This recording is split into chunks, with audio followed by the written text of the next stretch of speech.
নমস্কার।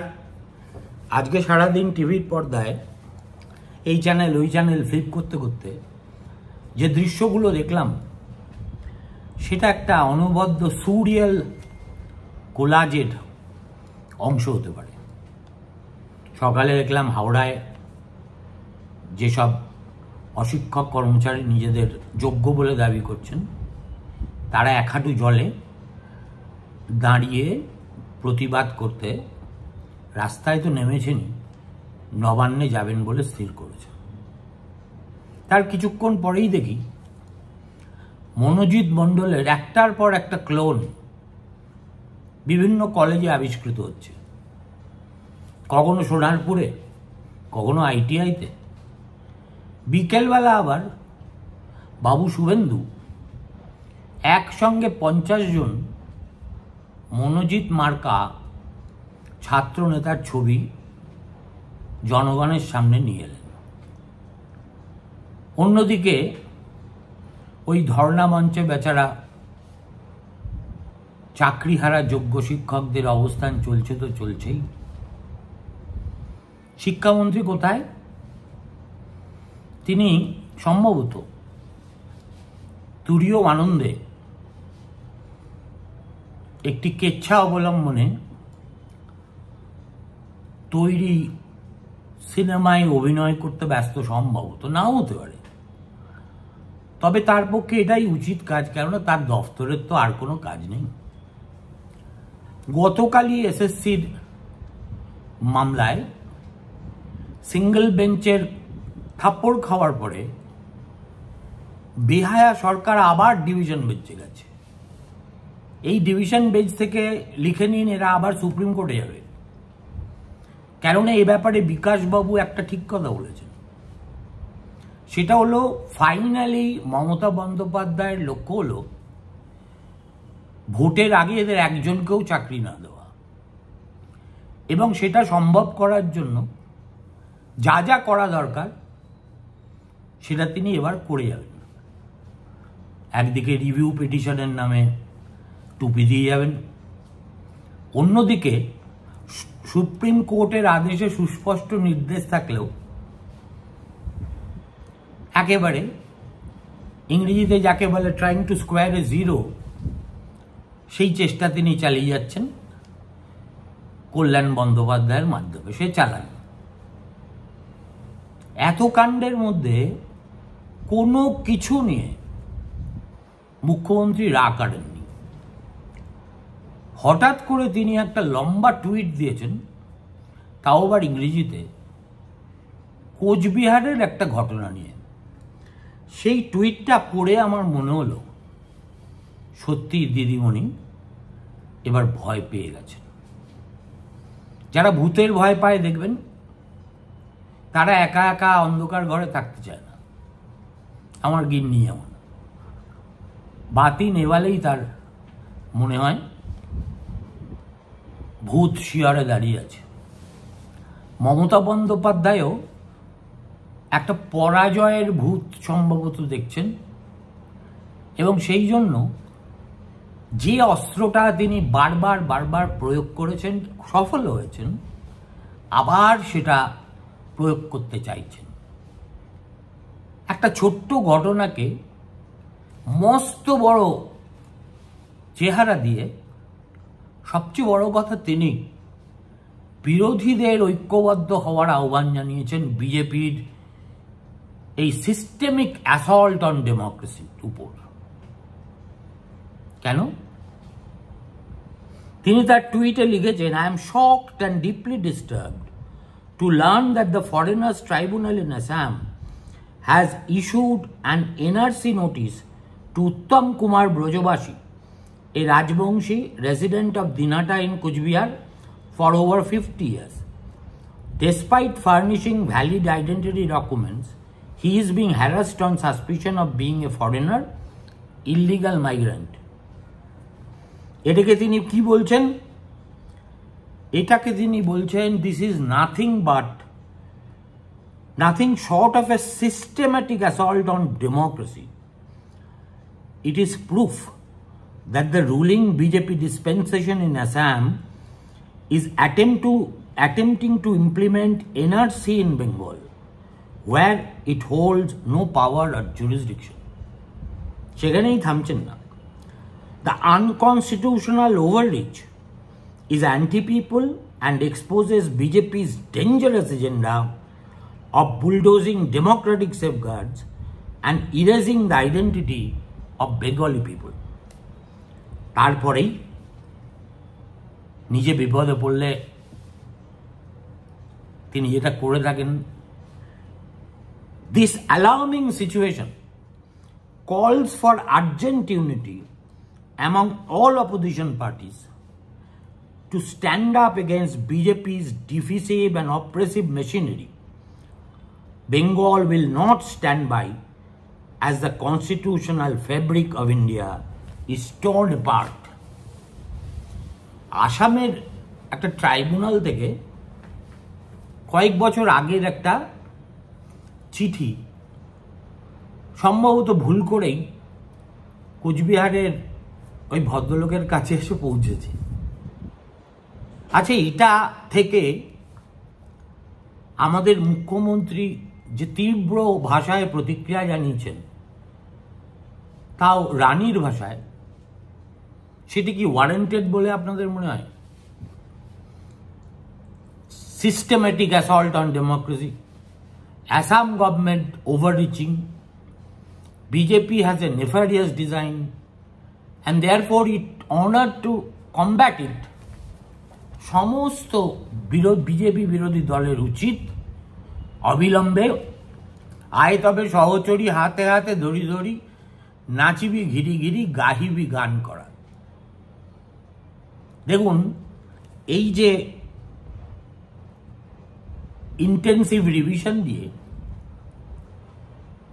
তৃণমূল কিন্তু পরে গেছে, কিন্তু প্রথমে নিজেদের প্রতিনিধি দল পাঠিয়েছে ফুটেজ খেতে। আর যেই এই দলটা বিপদে পড়ে তখন বিরোধীদের ঐক্যের কথা তার মনে পড়ে। আবার যখন বিরোধী ঐক্যের সম্ভাবনা দেখা দেবে তখন তার তত্ত্ব হবে যে রাজ্যে যে শক্তিশালী সেখানে সেই প্রতিদ্বন্দ্বিতা করবে। এত রকম স্ববিরোধ নিয়ে একজন মহিলা রাজনীতি করে যাচ্ছেন এবং পার পেয়ে যাচ্ছেন, এটাই সবচেয়ে আশ্চর্যের। কিন্তু কথা হলো, এই ঘটনাটাকে অ্যাম্প্লিফাই করে একটা সিস্টেমিক অ্যাসল্ট ইত্যাদি বলার পিছনে যে মানসিকতাটা কাজ করছে সেটা কিন্তু ওই ভূতগ্রস্ত মানুষের মতো। প্রথম কথা, পশ্চিমবঙ্গে এনআরসি কোনো সম্ভাবনাই নেই। দ্বিতীয় কথা,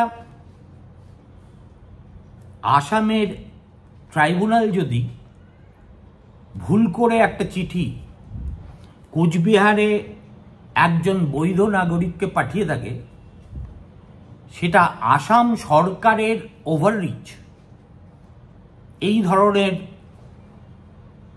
কনক্লুশন ড্র করার কোনো অর্থই হয় না। সর্বোপরি এই যে তিনি ঠেলায় পড়ে অপোজিশন ইউনিটি করছেন, এই প্রসঙ্গেই আমি একটু বিশদে ব্যাখ্যা করি। এই যে এনআরসি এনআরসি এনআরসি আপনাদের স্মরণে আছে, যখন সিএ হয়েছিল কি মানে আর্তনাদি না করেছিলেন আমাদের মুখ্যমন্ত্রী। সিএ হয়ে গেছে, আটকাতে পারেননি। এখন তিনি খুঁজছেন ডুবান্ত মানুষ, সাঁতার না জানা, যেভাবে জলের মধ্যে খড়কুটো খুঁজে, অনেকটা সেইভাবে তিনি আবার পুরনো স্টাইলে সংখ্যালঘু ভোটকে তার ছাতার তলায় একত্রিত রাখতে ফের এনআরসির দামামা বাজাতে শুরু করে দিয়েছে। যেমন এই ভোটার তালিকা সংশোধন নিয়ে দীঘা থেকে বসে তিনি যে সাংবাদিক বৈঠক করেছিলেন, তখনও বলেছিলেন এটা ব্যাকডোর দিয়ে এনআরসি করার সামিল। দেখুন, একটা দায়িত্বশীল সাংবিধানিক পদে বসে একজন এইভাবে যা খুশি তাই বলে যাবেন, এটা আর আপনাদের যদি ক্লান্তিকর না মনে হয়, যদি মনে হয় আরও 5 বছর তার এই অমৃত ভাষণ শোনার জন্য আপনারা উৎসুক হয়ে আছেন, তাহলে সেটা আপনাদের ব্যাপার। কিন্তু আমার এত বিরক্ত লাগছে যে আমি সেটাকে আর গোপন করতেও চাই না। অপোজিশন ইউনিটি, আপনি সীতারামের পরে যিনি হয়েছে, কে হয়েছেন এখন জানি না, এখন তো লোকসভায় ওদের লোক নেই, বিধানসভায় আছে ব্রুটাস। সিপিএম কংগ্রেসের পাশে বসে এ ব্যাপারে ঐক্য করবেন? দেখুন, কংগ্রেস এবং সিপিএম দুজনেই কিন্তু আপনাকে একটা অলিভ ব্রাঞ্চ দিয়ে দিয়েছে। শ্রমিক ভট্টাচার্য বিজেপি সভাপতি হওয়ার পরে একটা খুব গুরুত্বপূর্ণ কথা বলেছেন। তিনি সমস্ত অপোজিশন পার্টিকে বলেছেন যে আগে বাংলাটাকে বাঁচান, তারপর নিজেদের মধ্যে রাজনীতির লড়াই লড়া যাবে। এটা যে শুধু শ্রমিক ভট্টাচার্যের একার আকাঙ্ক্ষা তা কিন্তু নয়। তার কথায় বঙ্গবাসীর একটা বড় অংশের প্রতিধ্বনি শোনা যাচ্ছে। কিন্তু কি বলবো, মুদির দোকানে পর্যবসিত হওয়া কংগ্রেস এবং ফুটপাতের স্থলে পরিণত হওয়া সিপিএম পত্রপাঠ আদর্শগত বিরোধের কথা বলে শ্রমিক ভট্টাচার্যের এই প্রস্তাবকে প্রত্যাখ্যান করে দিয়েছেন। এটাই তো মমতা বন্দ্যোপাধ্যায়ের পক্ষে সবচেয়ে বড় সুযোগ।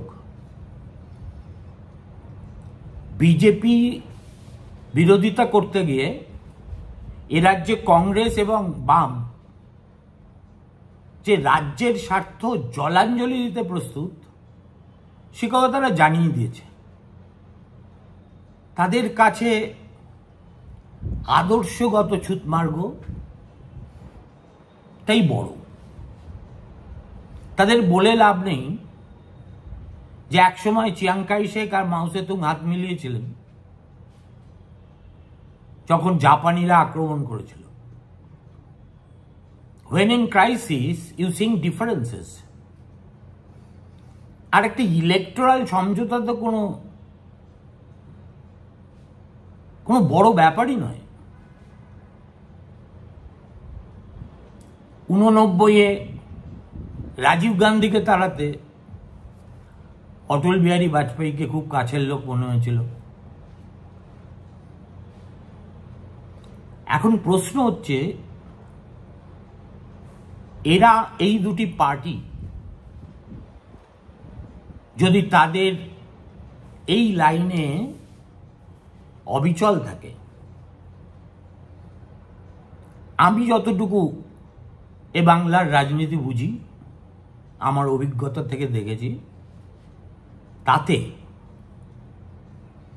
একটা লার্জার জনমতের বিরুদ্ধে গিয়ে এই আদর্শের বোটকা গন্ধ ছড়ানোর ফল 26-এ তারা টের পাবে। 5% 6% ভোট উভয় মিলে 11%, 2-এ যোগ করে 2 হবে কিনা আমার সন্দেহ আছে। আর শ্রমিক পোড় খাওয়া রাজনীতিক, সে ওই জায়গাটাতেই ধরতে চাইছে। কংগ্রেস নেতৃত্ব বা সিপিএম নেতৃত্বের কি ভাবলো সেটা নিয়ে তার মাথা ব্যথা নেই। তিনিও বুঝতে পারছেন যে সিপিএম বা কংগ্রেসকে ভোট দেওয়ার অর্থ যে এই টিএমসির নৈরাজ্যকে দীর্ঘায়িত করা, সেটা এখনো এই দুই দলের যে অবশিষ্ট সমর্থনটুকু আছে সেটাকেও কিন্তু নাড়িয়ে দিতে পারে, হয়তো নাড়িয়ে দেবে। সেলিম কি জবাব দেবেন বা শতরূপ কায়দা করে কি বলবে সে কথা ভেবে কিন্তু শ্রমিক এটা বলেনি। আর প্রদেশ কংগ্রেস নিয়ে আমি কোনো মন্তব্যই করব না। শ্রমিক 15 বছরের অভিজ্ঞতার পরিপ্রেক্ষিতে তৃণমূল বিরোধী মনস্ক ভোটারদের সবার কাছে সবারে করি আহ্বান বার্তা নিয়ে পৌঁছতে চাইছেন। পলিটিক্যালি আমাকে যদি জিজ্ঞেস করেন, আমি বলবো this is a brilliant strategy. কেননা ভোটার কারুর কেনা নয়। সিপিএম এর আলিমুদ্দিনের নেতারা যদি মনে করেন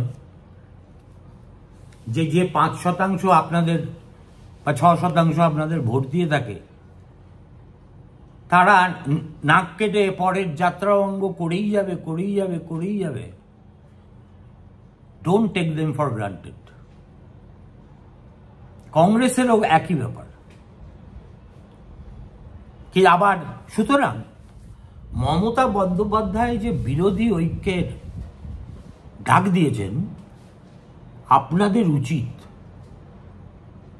সেই ডাকে অবিলম্বে সাড়া দেওয়া এবং চা কাটলেট খেতে যত শীঘ্র সম্ভব নবান্নে পৌঁছে যাওয়া।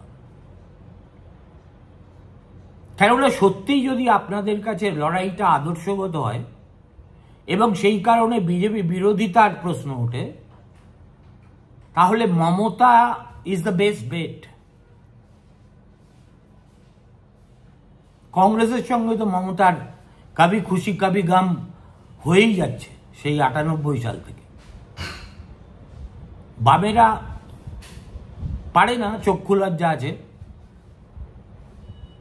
কিন্তু ঠেলায় পড়লে তো গোয়ালা ঢেলা বয়। আমরাও দেখতে চাই যে আপনারা সত্যি বিজেপি বিরোধী না বাংলা বিরোধী। যদি বিজেপি বিরোধী হন, জয়েন হ্যান্ডস উইথ মমতা। আর যদি বাংলার পক্ষে হন, unite all votes against this tyrannical regime. দেখুন, ভোটের রাজনীতিতে সেটা অনেকভাবে হয়। ঘোষণা করে হয়, অঘোষিতভাবে হয়।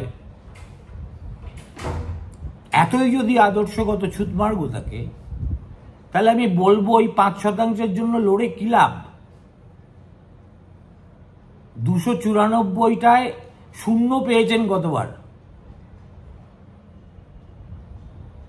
এবার বরঞ্চ আপনাদের কৌশলগত অবস্থান ঠিক থাকবে, আদর্শগত বিরোধিতাও বজায় থাকবে। আপনারা বরং সর্বসম্মতভাবে সিদ্ধান্ত নিন যে আগামী বিধানসভা নির্বাচনে আপনারা অংশই নেবেন না।